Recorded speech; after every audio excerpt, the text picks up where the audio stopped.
across the years, I will walk with you. And when our time on earth is finished, and on heaven too, for it is God's plan, I will take your hands.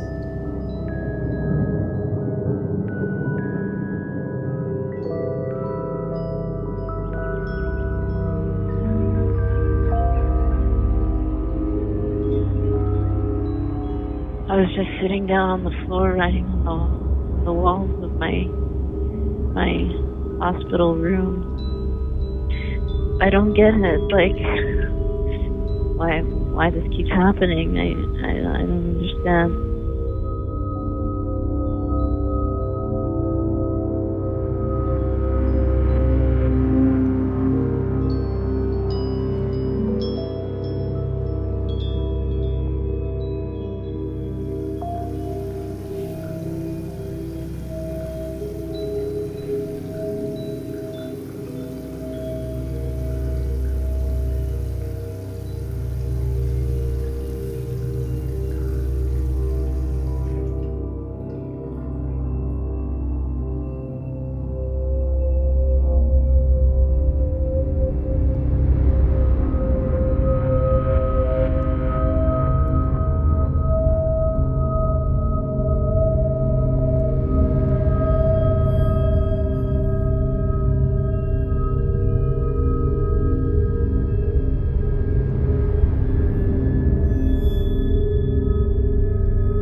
Kalina, look at me.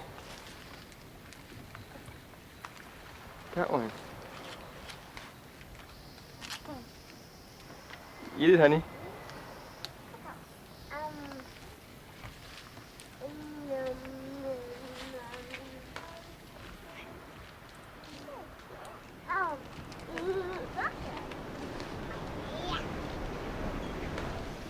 Kalina?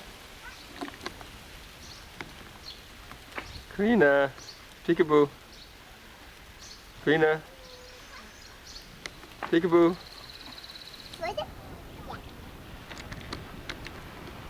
Yes, I will.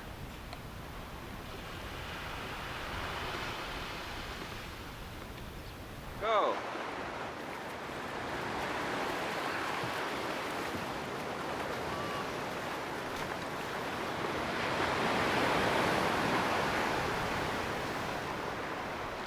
Okay, another race, you guys. Ready, set, go. Dad was larger than life. This larger than life utopia that you sort of were striving for. We just loved him so much, you know, and we just desired so much to be close to him, to know about him.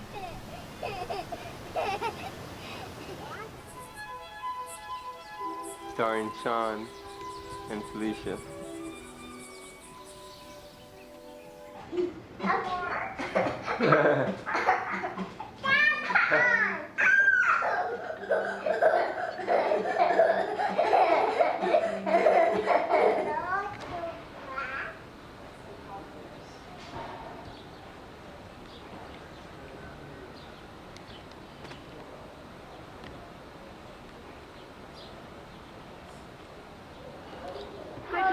Kalina and Sean, together. Out the tree. Together. Okay. Sean. Lisa, you want me to film you? That's a nice one. I felt like the more he became distant from our lives, the more I was intrigued by him, by this mystery that revolved around we was. Turn him. Turn him. Turn him. Turn him. Okay, let's go.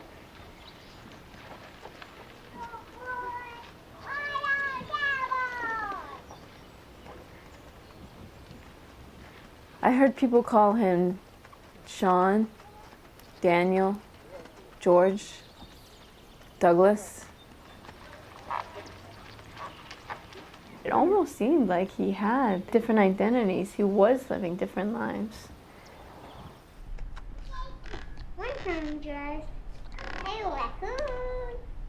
And we're still, putting the pieces of the puzzle together. One named Jay, one named Jack, one named Jill.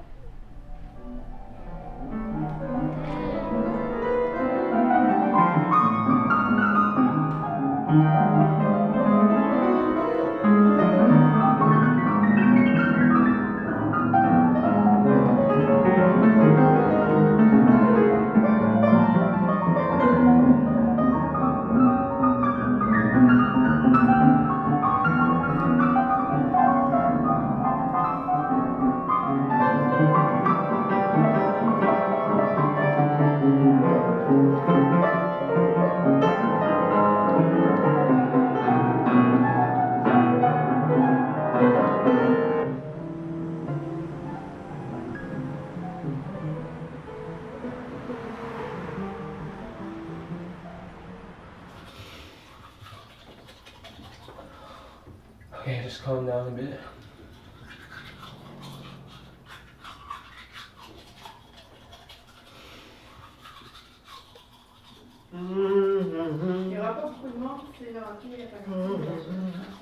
Hockey? When?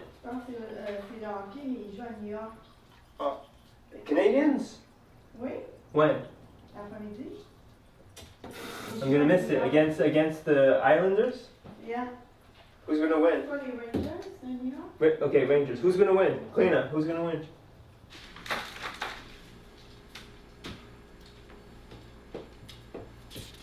Oh, camera. Okay, ready? Camera's rolling. Ready? Take 2. Okay, take 3. Arrête ça. You afraid I'm gonna stab you with it?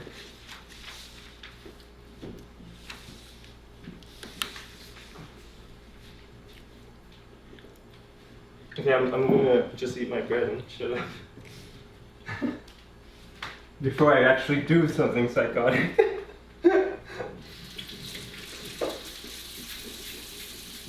Okay. Do you think you'll be functional at work?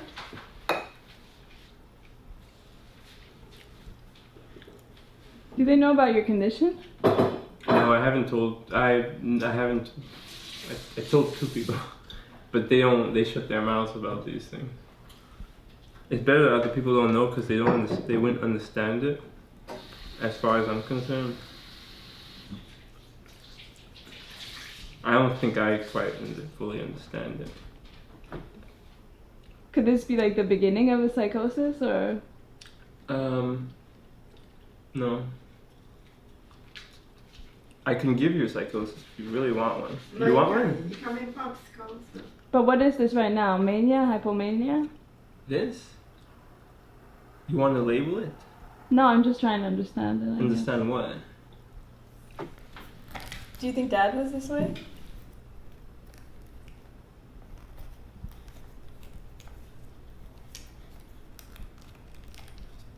For me, Dad, well, I should say George Patrick Dubai,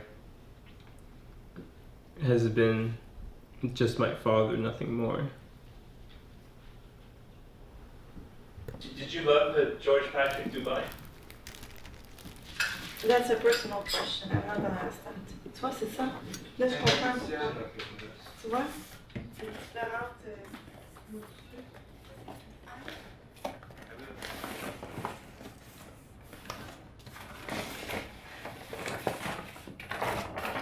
It's really not a big deal, but sometimes it seems like a big deal. What? Like how I manage my space, my living space. I just feel like I'm so, you know what I mean? I'm so influenced by the way Dad kind of, you know, carried his clutter around.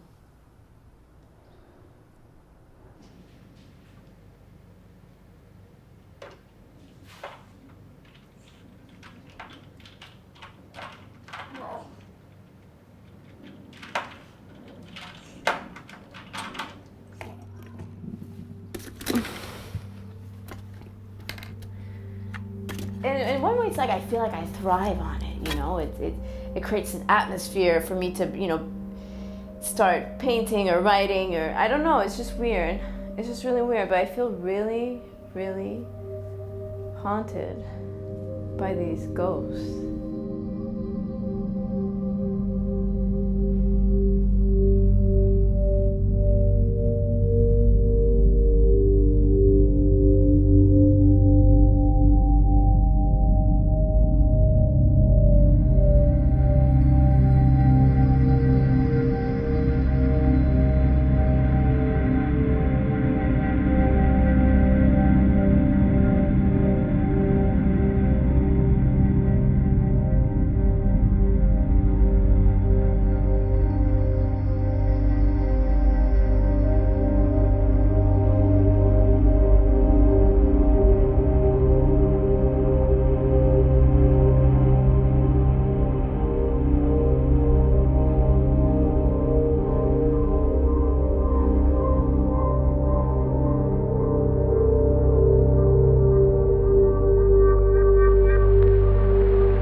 The culture here was very progressive.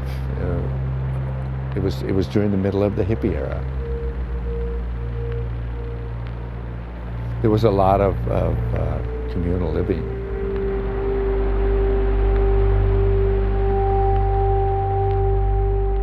All of us that had met him, we all became, you know, friends. And as we all became closer to him, he started revealing things to us that we were blown away by, you know. He was very mysterious, but at the same time seemed very spiritual, and at the same time seemed to be on some kind of a mission. His mission was to bring together a group of people that he explained as being significant human beings.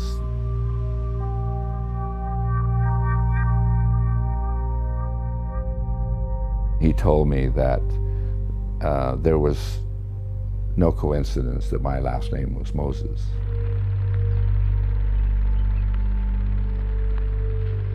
We had been important people in previous lifetimes. One day I was going to meet a friend, and he began to share with me about a relationship that he had with this man named Sean. I also heard him called Kyoki. I think he introduced me to him as Sean, and he would explain that this Sean was a very spiritual man, almost like a guru. The way he talked about him made him sound really special, really high, and really just really, really beautiful. And that Sean had miraculously healed him. And when he said that, I looked up at Craig and I looked him in the eye and I said, "Is he Jesus?" And Craig looked at me and he just kind of nodded, yes.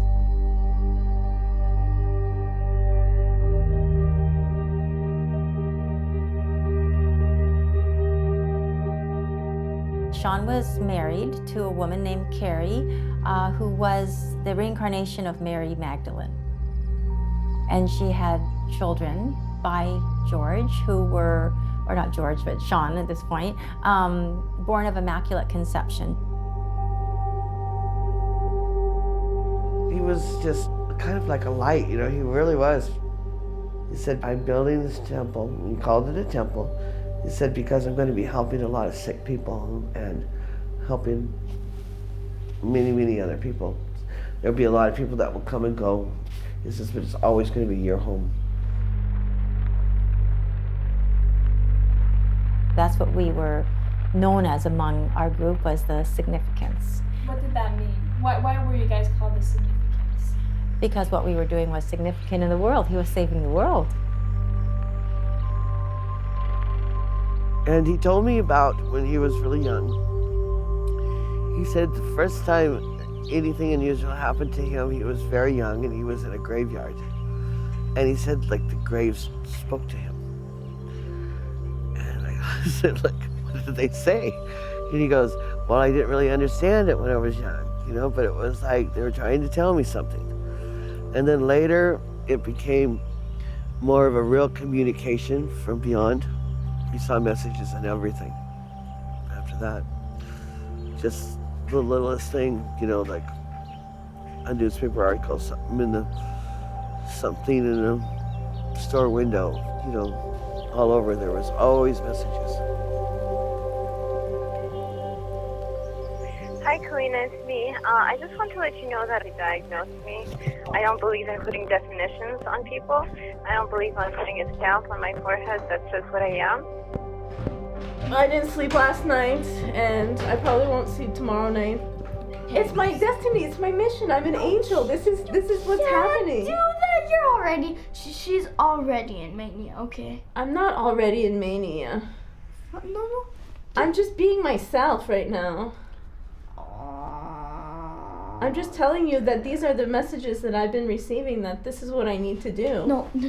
This is my mission. Tapes. She's saying whatever, okay? Are you joking? Or are you serious about all this? Listen, I'm living in the moment right now. So this is what I'm receiving in the moment. That's all I can tell you. I think she's in mania. I'm super serious. She thinks that I'm nuts. No, but serious. She's not even normal. Okay, my mission is that I have been assigned by God. God is using me as his instrument. St. Francis of Assisi says, Lord, make me... I wish I didn't have you as make me. I know it's tough, but he says, Lord, make me an instrument of your peace. I just need to go like this, okay? And so... No, shut up, Mama. I don't want to hear this. It's so annoying. I know it's annoying, but there's nothing I can do about it. No, but I tried everything I could to sleep last night. I'm gonna explode. Well, explode, damn it. Get it over with. Hassel, What? you might hurt yourself.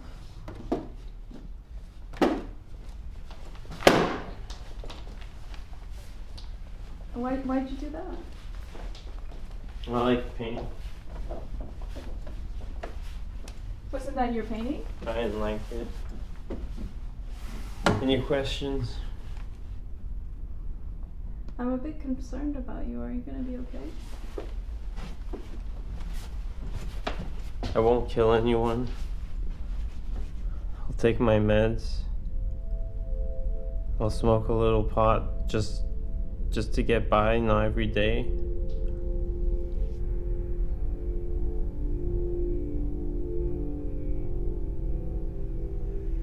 These paintings tell the story. The madness in love, the crazy love. This is what this is. These galaxies, these ethers, the volcano. It's in my way. Get this out of my way so that, dégagez, man, dégagez the place so that I can move forward. So it's like these tantrums. I fight myself, I fight. I'm like, come on, let go, let this happen, and then boom. For me to help you, you have to tell me what's going on in your mind. Okay. I'll let you know what I'm thinking so that I can check with you what's true and what's not true. Yeah. So we can figure out when it's a delusion or when it's real. That would be awesome. That would spare me so much trouble because I feel so overwhelmed sometimes when it's not true and I believe it. I don't know why that happens.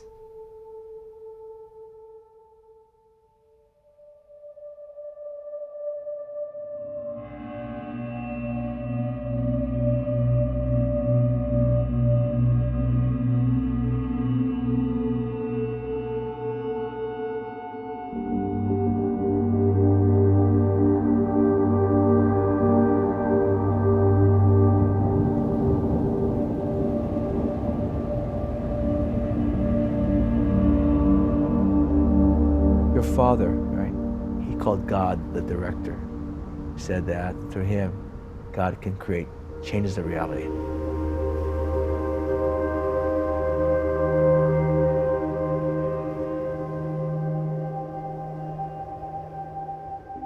My understanding was that Sean was going to be setting up what was called satellites. So this house or temple in principle was a satellite, and there were going to be various satellites around the world, the main one being in Australia, and it was going to be used to save people because Armageddon was coming.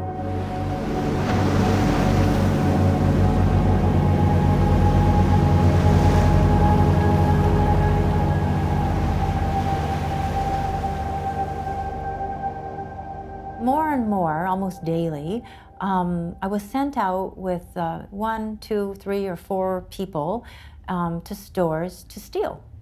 And we were told, though, that this was part of saving them. So even though they didn't know consciously, the people that we were stealing from were actually going to be blessed. Your dad was very, very good at convincing people to do things that they might ordinarily not do. He had that kind of a persuasive ability. How would he do that? How?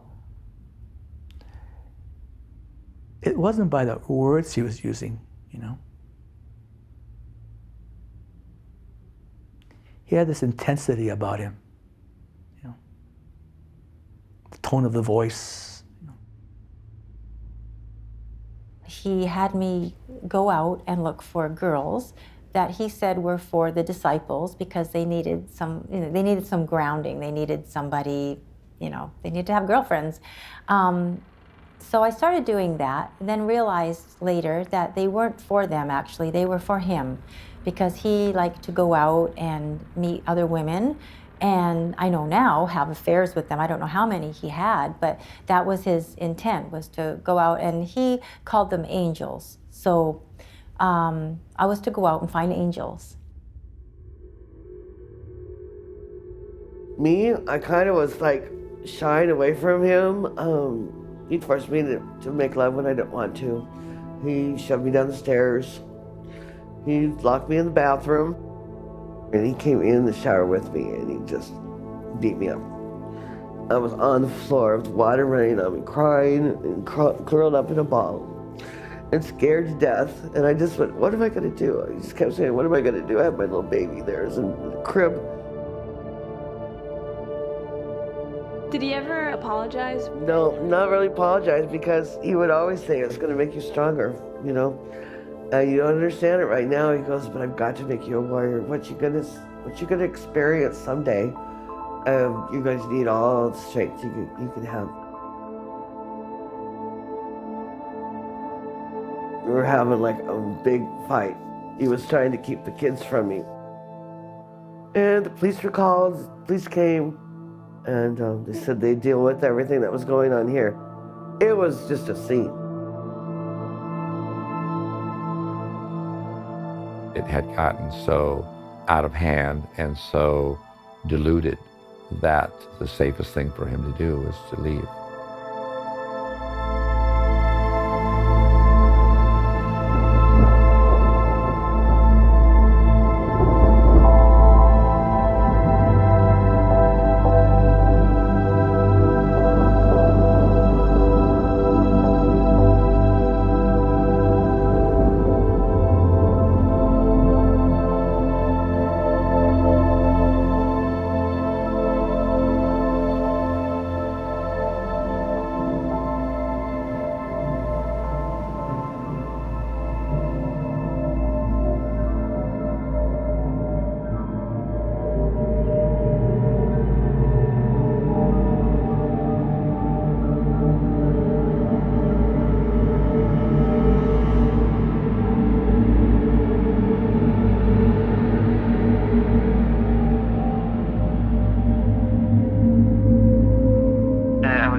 I saw these ghosts in my room.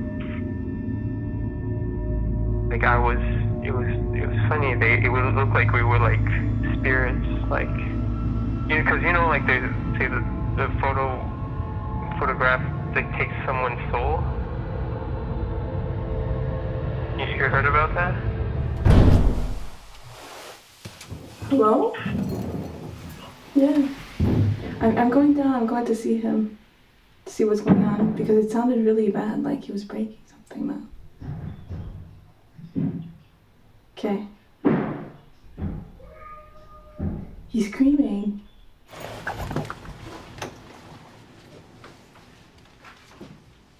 Hi.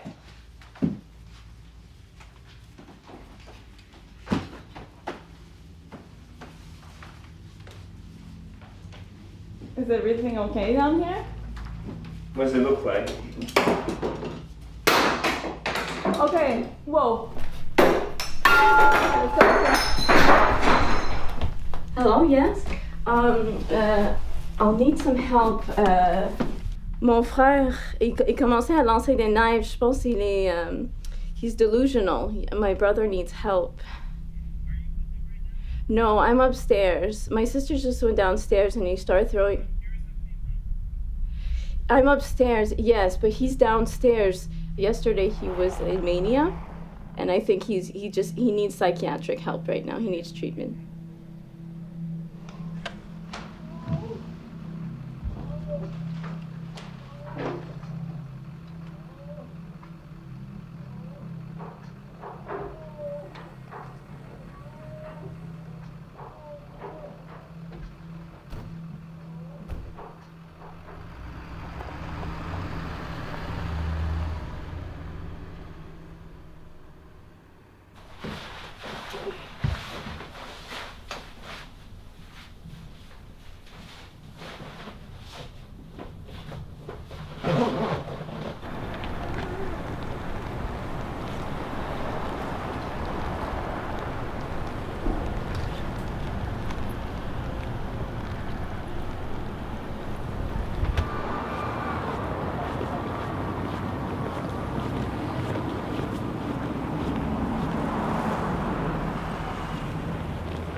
I think, it'd be a good idea for you to take your medication tonight.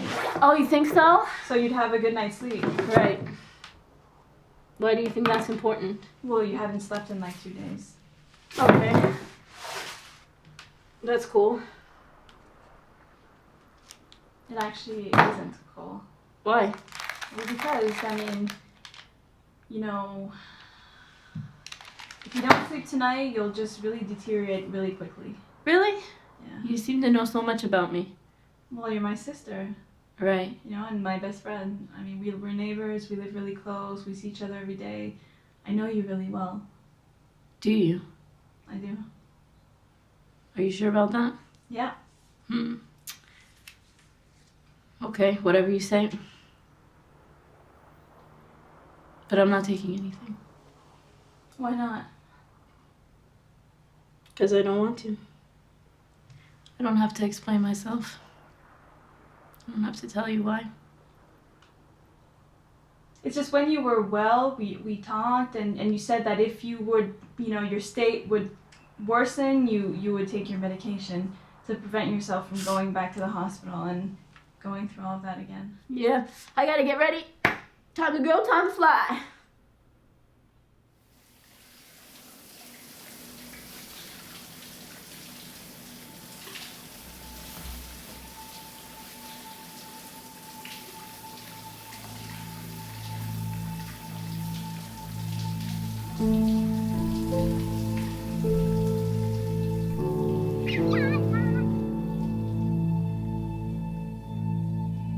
You want me to film you? Okay. Can I see yours, Kalina? Can I see yours? Yours is pretty. Show me. Okay. Wait, stay there. Don't move. Can I see yours? Can I see next one?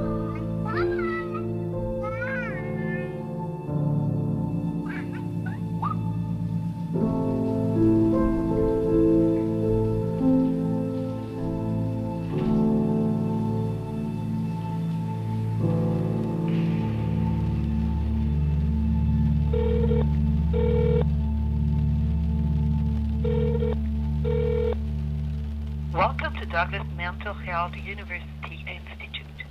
I have been watched for the past almost 2 months now. But at least, in the hospital, you're safe, no? Yeah. So I do embrace that I was sick and I actually did need psychiatric care, yeah, because I keep coming back to the hospital and he showed me my files, right, as a patient, and there were 6 huge binders. Whereas everyone else had 1 binder, me it was 6 binders. But I did want to talk with you because your documentary is coming along nicely, and it's nice to see actually something come out of all this madness. Well, now that the hospital is sending you to detox, I think that would be the best thing for you. Yeah, you're probably right.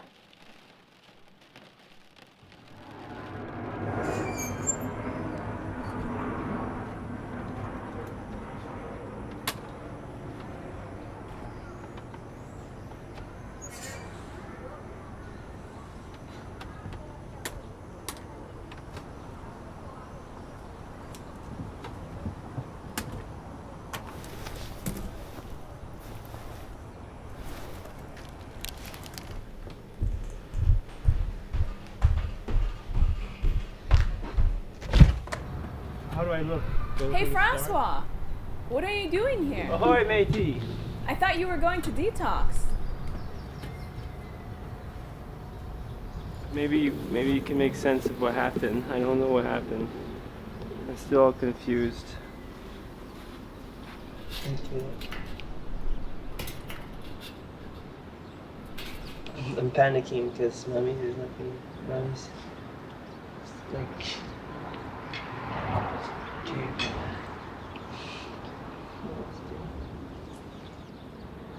Okay, the fact that I'm here is okay.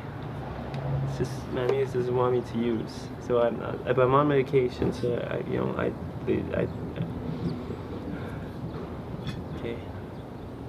okay. So I can make some kind of agreement with Mammy's. I could be I'll go to the counselor to call me. Yeah, okay, so I'll call me. Là, je suis sur le lithium, puis je vais rester sur le lithium, je vois que j'en ai besoin. On va reparler à l'hôpital des fois. L'hôpital? Suzanne Renaud, elle m'a appelé, puis elle m'a donné rendez-vous demain à 3h. Pourquoi t'es pas resté? Là, I wasn't ashamed.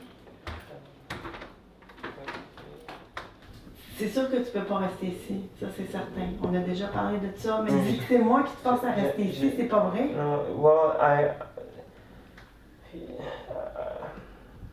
I did say those things. Can you get that camera off of me? It's not a little game.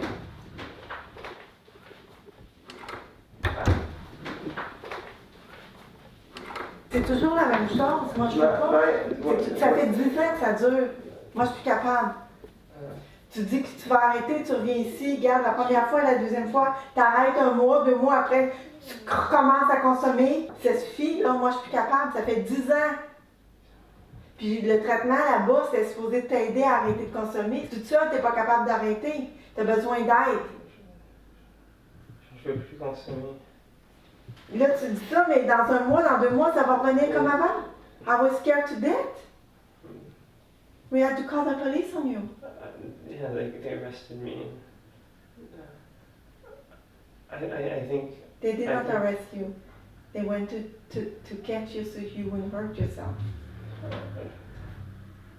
I feel, and we all feel like you'll be better off on your own if you start living your own life. And I mean, I'd like to be a member of the family. You will always be a member of the family, but you cannot live here because it's not helping you. When you live here, you always go back to the drugs, and I cannot live like that.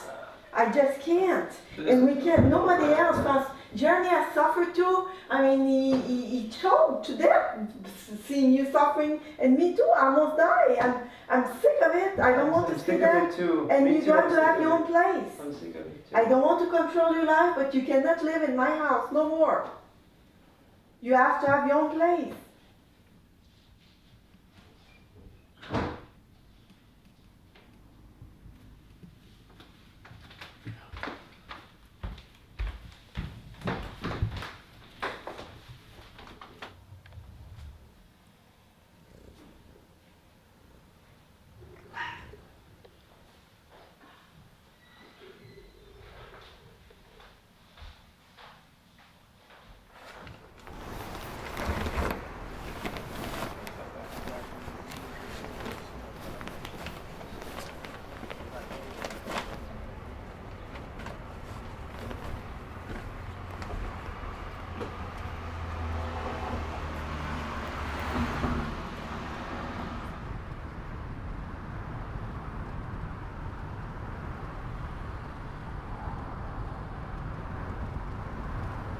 Sean and I were on the mainland, and he has, brought me with him to be his helper. He was on the run at this point. He couldn't use his real name. I couldn't use my real name, and that's when fake names started being used. I was sent out to look for women so that he could hook up with somebody else and become like a little family person, change his name and change his identity. Us being in one town, him being with somebody for that time, and then having to move on, go to another town, and then I'd be sent out to look for more women there. We went across the country that way.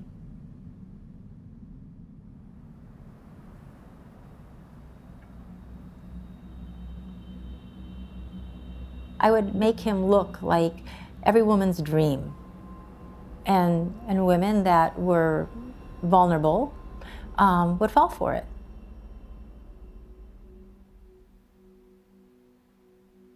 How would you describe my mom at that time?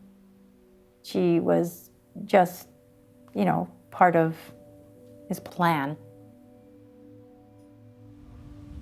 He had gotten a property to make a little hideaway retreat over in the Caribbean.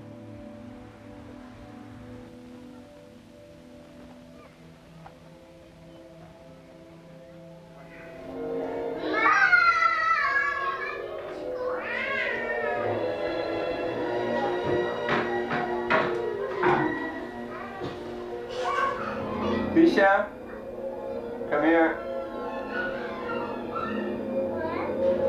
What do you have to say for yourself? I don't know. Come on, talk to me. Nothing. Lisha.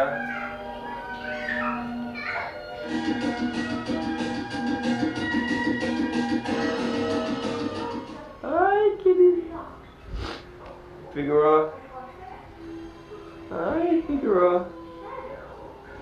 Hi, Figura.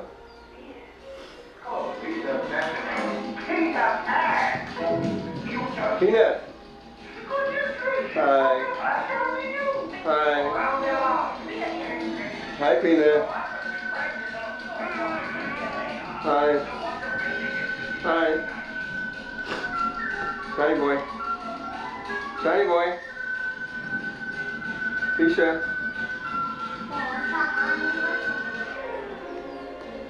Figueroa. Figueroa. Figueroa. Hi. Figueroa. Figueroa. Figueroa. Hi.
In court today, a man authorities say was the leader of a religious cult was sentenced to a year in jail on 9 counts of theft. Prosecutors say defendant George Doobie ordered his disciples to steal hundreds of thousands of dollars worth of goods. George Sean Doobie pleaded no contest to 9 theft charges. Authorities say he was the head of a religious cult called Significance. In 1982, the cult allegedly operated a theft ring, bilking thousands of dollars from local businesses. I take responsibility for my mistake, and I am truly sorry. Okay. All my months in prison helped me, made me a humble man. I have truly learned my lesson, and I promise you that you will never, ever see me in another court again, ever. Judge Watanabe sentenced Doobie to a year in prison subject to early release. What that means basically is that once all the paperwork is done, Doobie could become a free man. That, according to prosecutors, could be as early as today or tomorrow.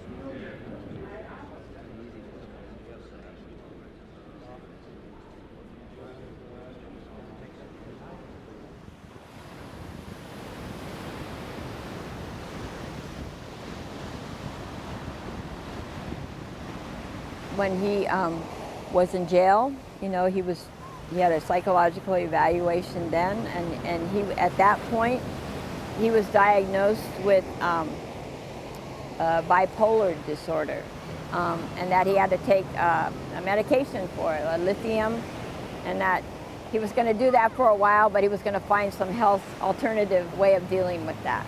I felt when he was telling me about it, you know, some sense of release, a relief that there's some explanation for this, other than, you know, I'm really crazy and I don't know what to do about it type of thing, you know, that it could be biologically based, you know, obviously some experience based, but that was also something that my father was, when they talked about post-traumatic stress disorder that he had, they also said he was manic depressive.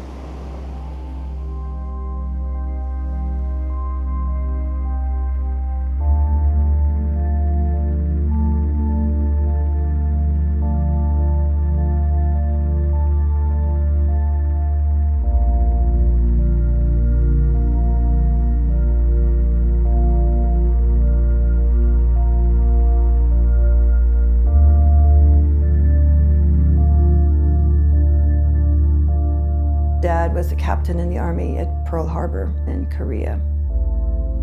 He was caught and he was a prisoner of war, tortured. He came back from Korea and the alcoholism got worse. It was all a secret.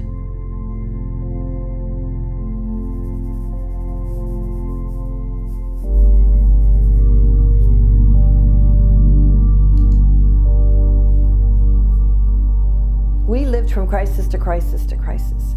We got used to that adrenaline rush. We didn't know it at the time that it was but it's an adrenaline rush. You're scared and you're threatened and you know you have to figure out, it's fight or flight, right?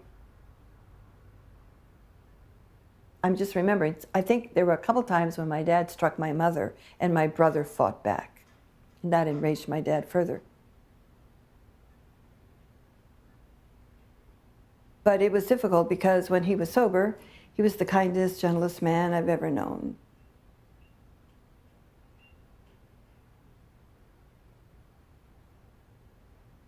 You literally, in order to survive, have to disassociate from reality.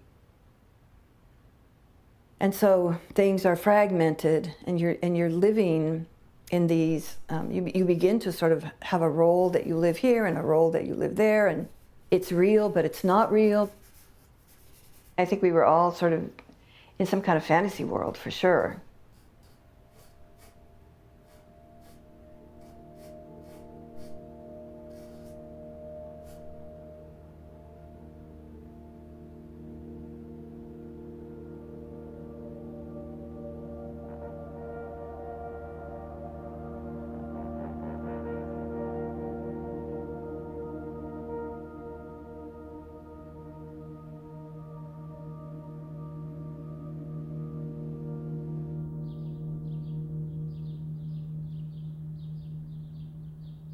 What happened today? Well, I'm not sure if I had worked long enough to get employment insurance. So I went to the welfare office because I have about $1,700 in my account, and I have a daughter who I'm supposed to be supporting on my own. So, with the bit of wisdom that I have, I'm like, well, I better get some sort of financial security in place for her until I figure, what the fuck I'm gonna do. So in there, at the desk, I have to fill out my form, right? Here we go, back to square one, back to the welfare office. I'm just like, I can either laugh at this and love this, or I can hate this. And I used to hate this. I used to hate going back to the welfare office and thinking that I'm such a piece of shit because I can't get my life together. I can't provide for my daughter,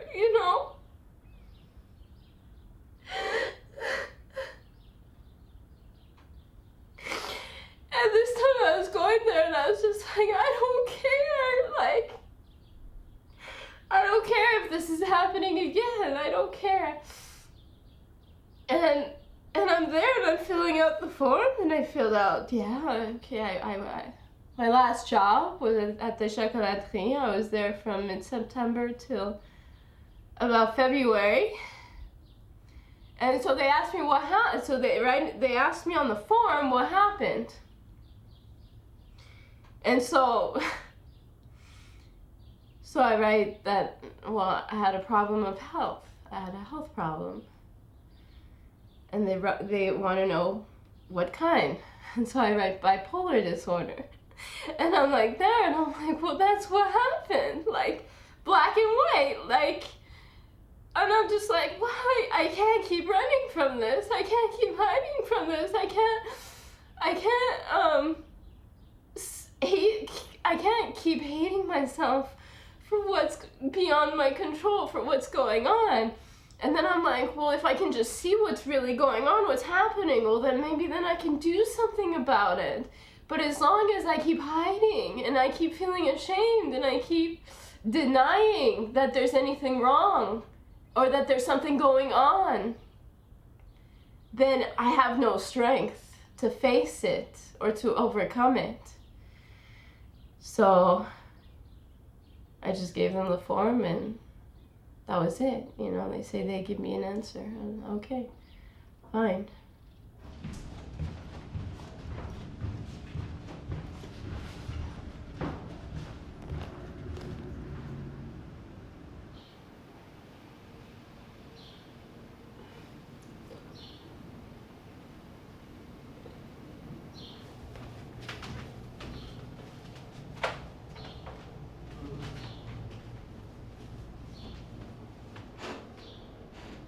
What led to this?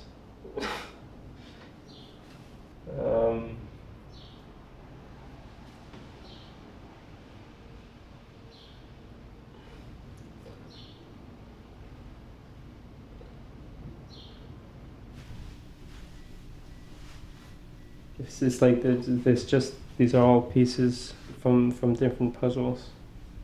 And they don't go together well. Yeah. So you were in Mania when you drew on your walls? When all this was done? Well, yeah. When into Psychosis, I think is more appropriate. Is the more appropriate term.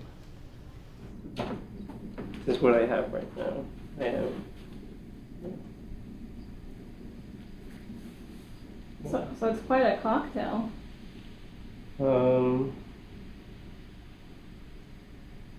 Well, this I use for sleeping, if I need to sleep, and it can work. Usually, this is if I go crazy. I've taken this because I just wasn't feeling well, and I was like, okay, well, if I take this, I'll feel better. I took this, and I felt 100 times worse. And I had the worst day at work the next day, and it put me to sleep right away after I took it. This and this is for the side effects, just side effects. And I haven't been taking any of this for a few months.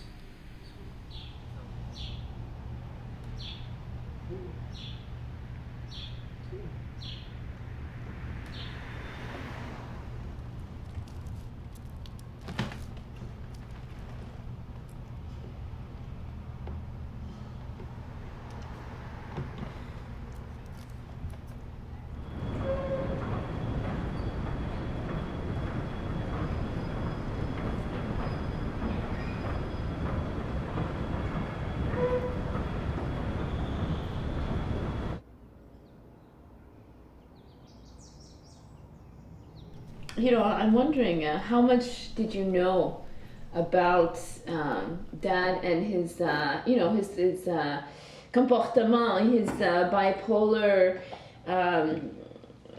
disposition? How much did you know about that? Did you even know about that, about him? I was trained in psychology, so I obviously I knew that something was wrong, but I care for him, so I tried to help him as much as I could. Maybe I should have gone earlier than I did from the relationship, but it's easy to look after the fact and say that, you know, it would have been better, but when you're into it, you don't really know what would be the outcome. And for me, it was just, you know, taking care of the kids.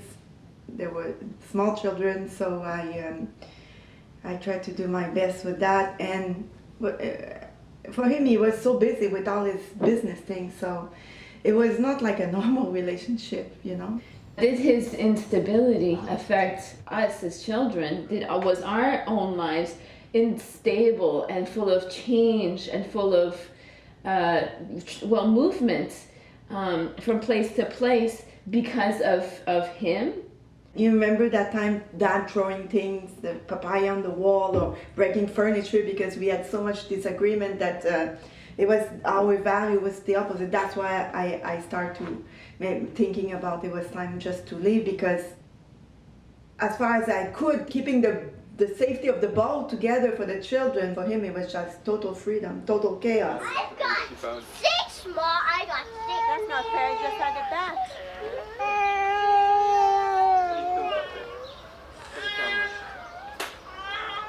Hey, that's why I'm the lens, man. You shit, man. Not funny, man. I don't care. It's fucking not funny. You start to hit me. I don't give a shit.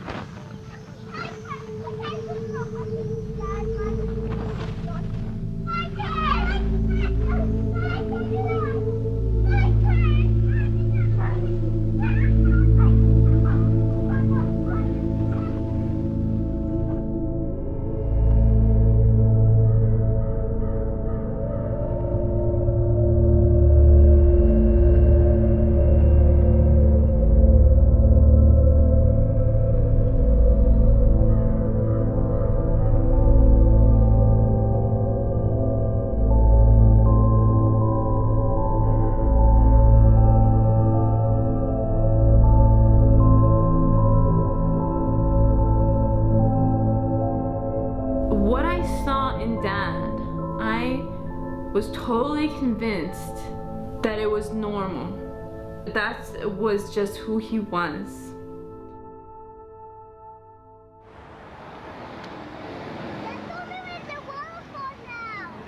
I wanted to go back to live with Dad, and Mommy's was trying to talk me out of it. I remember her talking about Margaret in the Caribbean, and I remember our mother really being afraid of her, really being afraid of what she could do.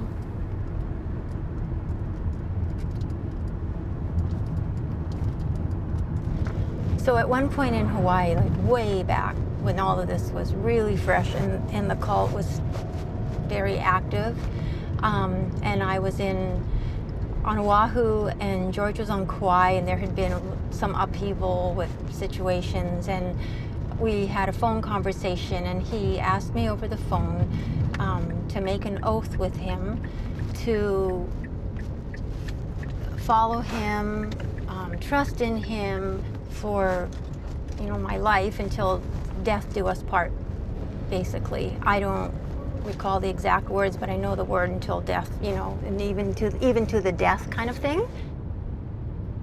My whole life culminated in the meeting of him, and that was my purpose and my destiny, and I believed that with every fiber of my being, and I loved him.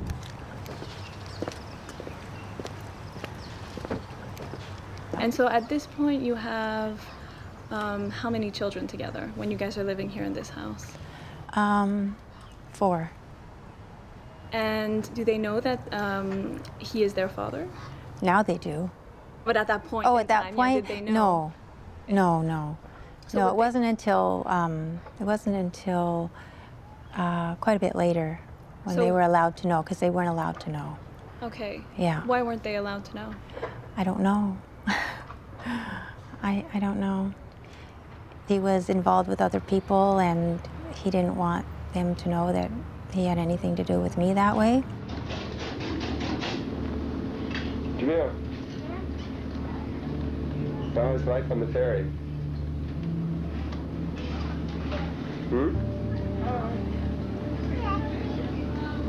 Christian, how's life on the ferry?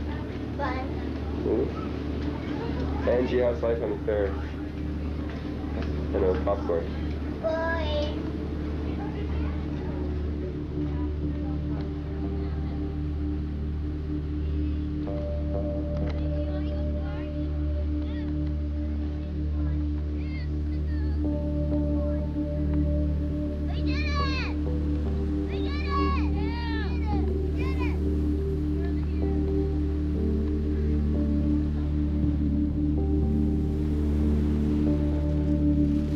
Hello?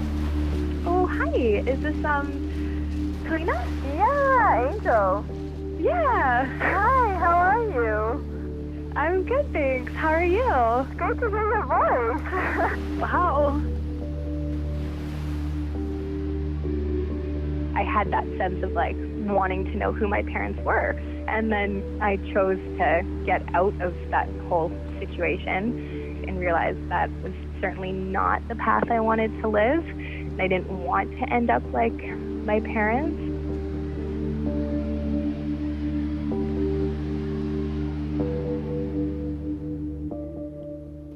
what I saw was two people who were so caught up and so lost in a sea of lies, because both of them were pathological liars. So everything my mom said was a lie. A lot of times she did act very similar to him in regards to just insane highs and lows. Like I said, that, you know, one day being totally calm and within like an hour screaming and yelling and totally freaking out and doing a complete verse like 180. I think it was my mom who came to me and said, you know, your dad wants you to come and live with him. So I took the opportunity because I wanted to know who he was and I wanted a relationship with him. My dad consists to tell me that I'm extremely arrogant and I'm extremely prideful and I need to be humbled. So the only way to humble me is to shave my head. And I have to go through this in order to go through this, you know, cleansing process to make me a humble and good person. So the first time, and I didn't want to do it, and I was like, no, I don't want to, and the first time, they basically talked me into it. So my mom was the one who literally shaved my head. And they had me go to the hospital, and they put makeup on me so I looked like really, really sick. And then they made me tell everyone that I had leukemia. I didn't have leukemia. Yeah, they didn't acknowledge that it was abuse. They didn't acknowledge that this was wrong. Well, then when my hair grew back, then he told me that, you know, we were going to tell everyone and to tell people that it was Herbalife products that healed me and that now I was healthy and now I was healed, so we were going to get a bunch of money.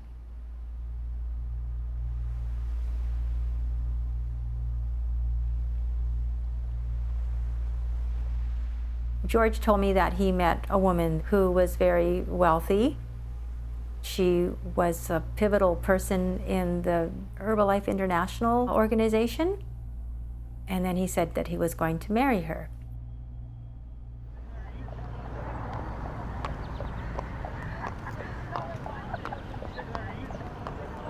This is the place where George proposed to Jerry. So from my recollection, George and Jerry are walking along this, you know, sidewalk here, right? Very romantic. And all of a sudden, an ape or a gorilla comes along the rocks over there. And he comes along the rocks and he comes running down here and he grabs Jerry and he pulls her over here like this. And, you know, George comes running and tears the gorilla away from her, and the gorilla goes down on the ground, and then George gets down on bended knee, you know, and pulls out the ring and says, Jerry, will you marry me? I will marry you! And they get up and hug. And that was that. The other thing is that I had arranged for the TV man to come from one of the local TV stations to come and film it, saying this is what's going to happen. Can you come along and film this? So they did that, and then they put it on the news that evening. He's a very, very special man. I love him very much. Not too much hesitation with the answer there. She had no choice. No. It was either me or the gorilla. Yeah, he set it up perfectly. I had no ultimatum. And how did he explain it to you, that he was going to marry this woman? Because you guys were supposed to be together. Yeah, well, he said, you know, that he was marrying her for the money. You know, this wasn't something new that was like, ooh, you know, it's like this was years of experiencing this in some format or another. I, Danielle. I, Danielle. Choose you, Jerry. Choose you, Jerry. To become my loving wife. To become my loving wife. My loving companion. My loving companion. From this day. From this day. On to eternity. On to eternity. And Jerry, will you accept Danielle and his promises? Yes, I will.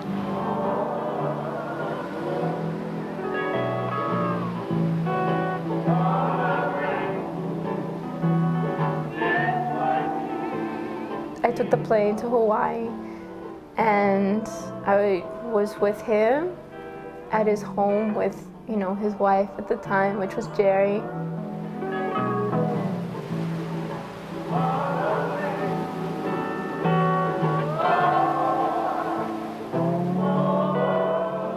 The first few nights I cried a lot because I was without, you know, all of you. My mother, my brothers, my sister.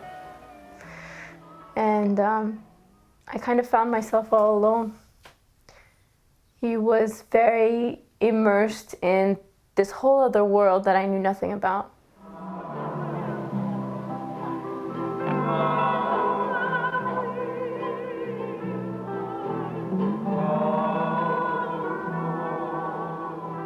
I was 12, and I was just kind of left to my own, on my own, and I was thinking, this is not what I'd come here for. I come here to be with my father.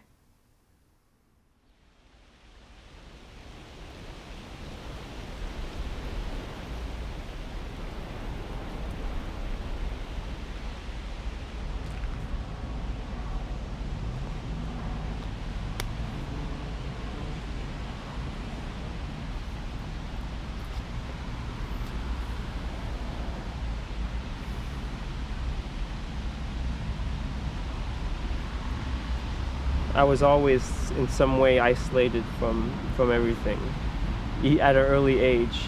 And when we came here, the habit of being isolated continued.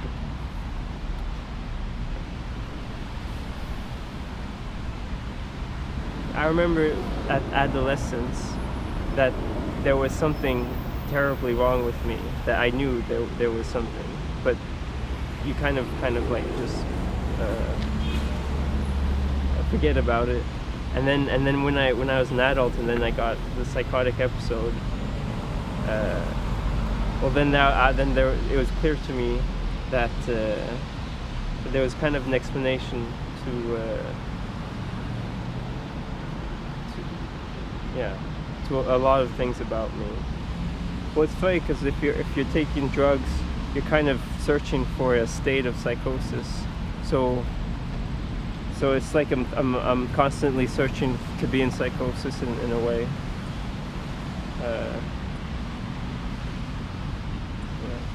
But then the effect of the drug wears off, and you're very unsatisfied with things. Stop raining, I think.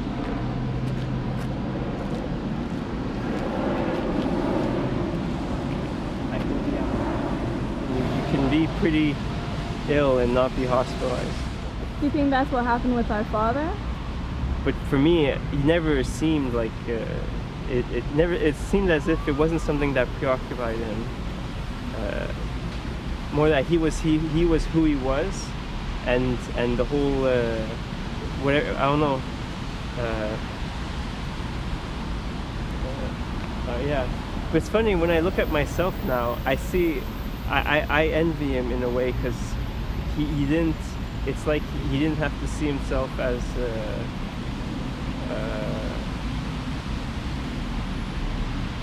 like permanently damaged or something.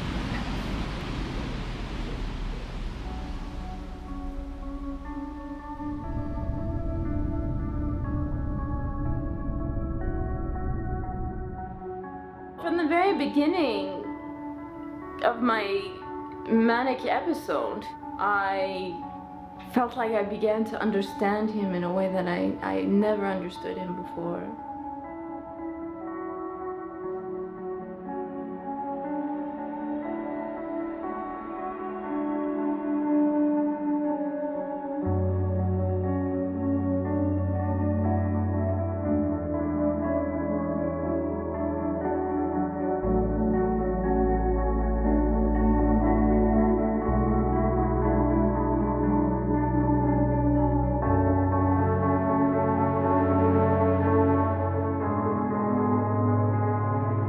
To this day, it still seems surreal.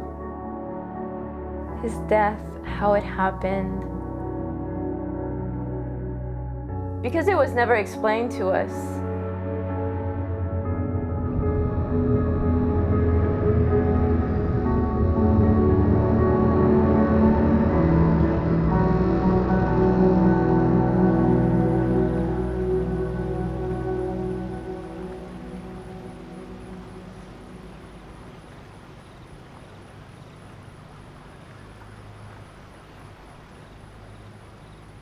My mother informed me that she had taken the kids and that she had moved to Thailand, and why she was following him and why she was doing all of this. The way she had always told it was that there was this promise that one day they were going to get to be together.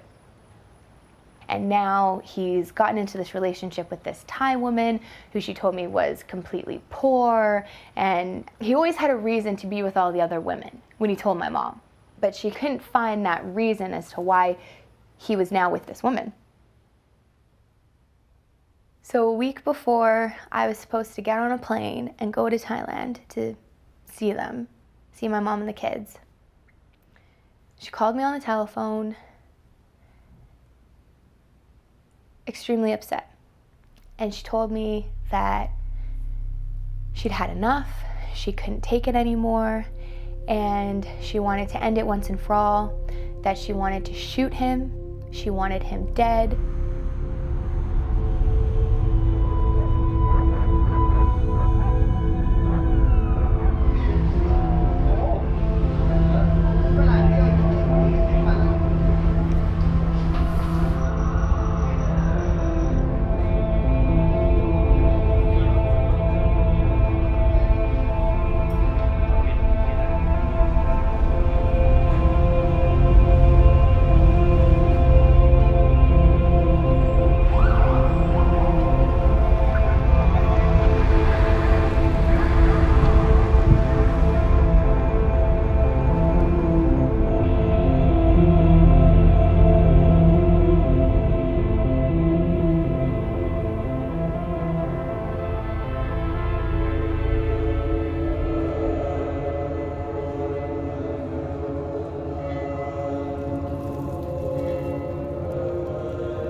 ทั้งสองคนนะฮะทั้งแดเนียลและจีน่ามาในลักษณะถ้าเขามาเนี่ยคือเขาจะเป็นลักษณะคือถ้าเป็นคนบ้านเราคือเหมือนคนเครียดโต๊ะนี้ก็ยังอยู่เป็นปกติจะเป็นลักษณะนี้เลยแดเนียลจะนั่งอยู่ฝั่งนี้จีน่านั่งฝั่งนี้คุยกันไปเรื่อยๆในลักษณะบางครั้งก็มีแรงมากเหมือนกับทะเลาะกันต่อรองเรื่องเงินเรื่องอะไร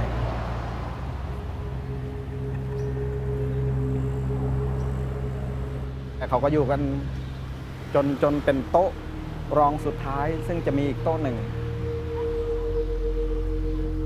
ได้ยินเสียงตรงนี้เราก็มาชะโงกดูมันก็ไม่เห็นแล้วก็ได้ยินมีคนวิ่งก็มาอยู่ตรงนี้มองออกไปช่วงนี้ได้ยินเสียงละปัง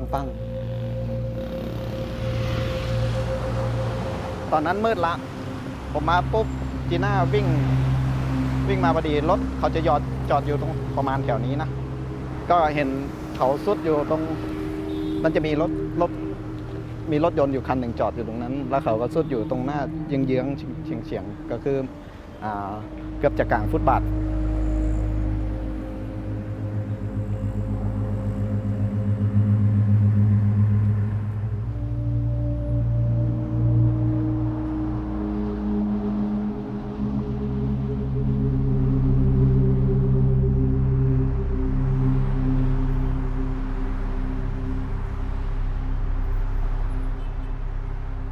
So she ended up only serving 3 years of the sentence.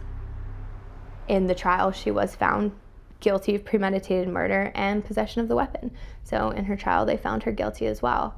But she really, the whole process of that, just kept saying, no, it was self-defense, it's not my fault. And that's what she continued to say. I feel that when a person, and me in particular, is run down to the ground so low, where underlying you are made to feel like such a piece of crap, that any kind of kindness you cling on to. So, I really underlying just was treated in such a way and made to feel like I was so low so nothing that all I had was George. There were moments of, you know, him, I mean, being very charming and very cute. He could be very cute and say things like pick out thoughts from my head and say something about that, you know? Just these moments of charmingness and throwing out a bone, you know? Oh, I love you, you know, or I don't want to talk about that night. I don't want to talk about going to meet him. It just leads into that. Because, so for me, like, you're the only person in the world that can answer these questions that I have of, you know, why he died. You know, I feel like I've been haunted, you know, all my life. And I would know what happened. You know, I can let that rest in peace and move on.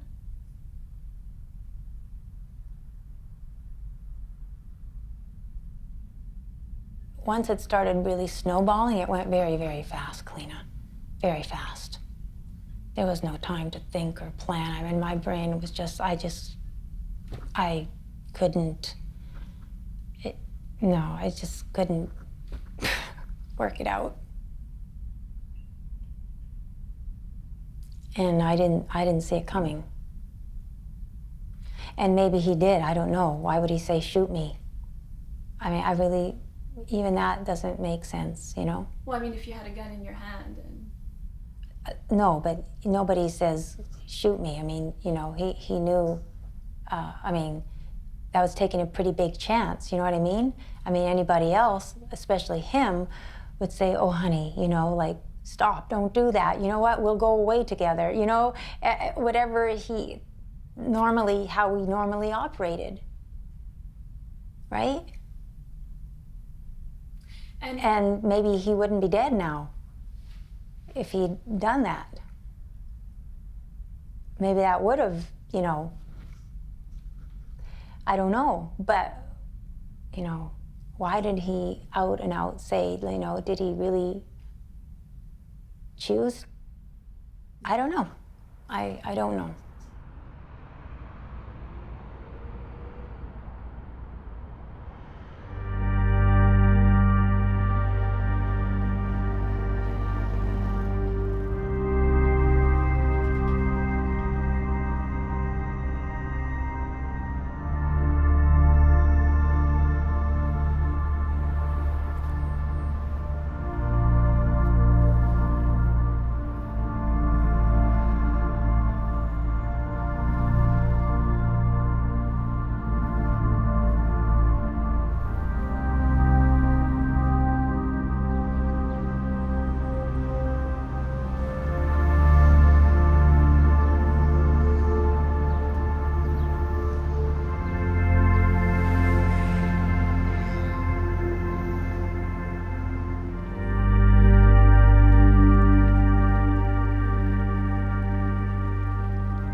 Say to myself, I want to die, I want to die, I want to die, I want to die, I want to die, I want to die.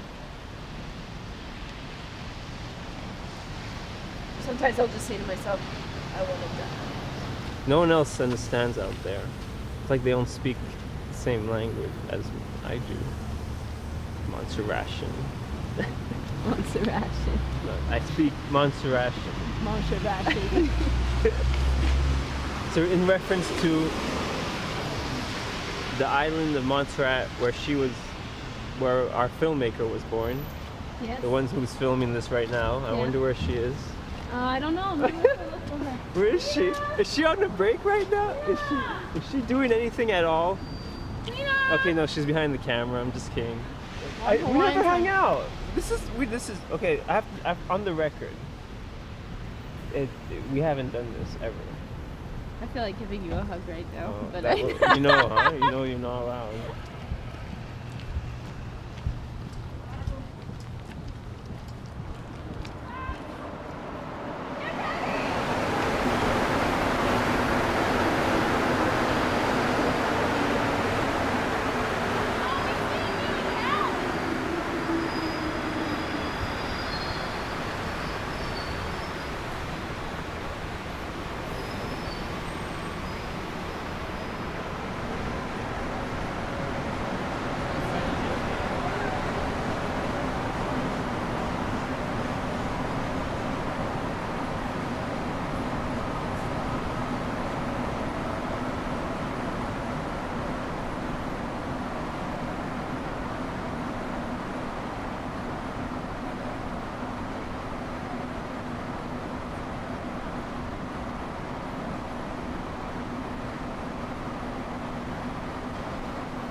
soap opera starring Sean and Felicia.